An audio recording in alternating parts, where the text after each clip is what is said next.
Do you speak many languages? I mean, Yeah. including the language of emotion, which is, it's a language on its own. You'd mentioned before in one of your talks the definition that historians, physicists, and scientists have of emotion. Would you like to give us more of a breakdown of that? Yes. Positive psychologists believe that emotions are physical manifestations of thoughts. Buddhists believe that no emotion is greater than the next, that they are all on an equal playing field. So joy is not of a higher level than anger or jealousy. Emotion in Latin is energy in motion. So it means it's meant to move. And physicists believe that emotions are temporary. They're biofeedback. Emotions are representations of our thoughts that show up in biofeedback for the purpose of giving us information on how to what actions to take, how to communicate better, and how to lead from a place of power versus hindrance or volatility.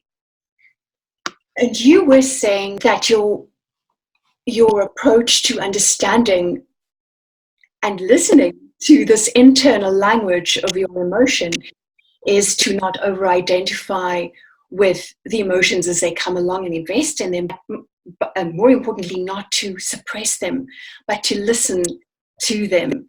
And I think that this leads us to one of your favorite poems of Rumi, The Guest House. This poem, The Guest House, really brings to life the idea that emotions are there as information, that they're, I'll just read it. This being human is a guest house. Every morning, a new arrival, a joy, a depression, a meanness. Some momentary awareness comes as an unexpected visitor. Welcome and entertain them all. Even if they are a crowd of sorrows who violently sweep your house empty of its furniture, still, treat each guest honorably.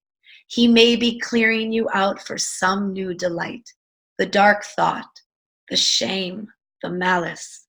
Meet them at the door laughing and invite them in.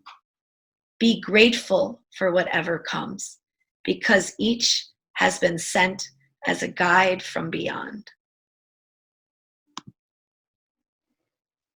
I couldn't say it better myself. It's he's capturing it, and I think of emotions as the little kid in a class that has their hand up, right? And they always have their hand up and they're like, ooh, ooh, ooh, ooh, me, me, me, me, me, right? Imagine that little kid is anger. And so call on him or her. You know, name anger, angry Andy. Call on anger and say, what is it that you want to tell me? Let's have tea. Come to my house. Let's have tea. And tell me what is going on. Give me the information you so want to give me, and then you can leave. Because emotions drive desire. So even the bowl of cereal you decided to eat in the morning, what you decided to wear was driven by emotions. So you had an emotion, you had a thought that created an emotion. The emotion generated a desire. And then from the desire, we take action. So that's why I say emotions are like the strainer for your action. So if you want to act differently, if you want to show up differently in the world, find a way to understand your emotions. Because from that emotional place, I'm not saying if you're angry, you got to change it to happiness or joy before you take an action.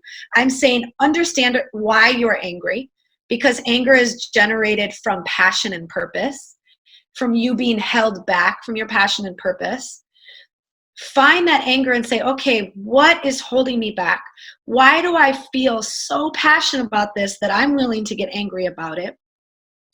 See if you can sit with it, understand that desire, and then the action will naturally find a way to change, to serve you. So my spiritual teacher's teacher, Yogi Bhajan, the lineage of Kundalini Yoga I come from, he says anger will keep the house warm or burn it down.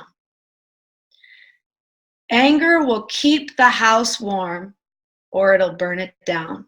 And that's very true in life. So let it heat you up. One of my poems talks about this. Let it kindle and feel the steady warmth, you know, transformative energy of fire without burning down the entire house, burning bridges, burning relationships, burning the ability to communicate with others, the potential for hurting someone emotionally or physically or psychologically.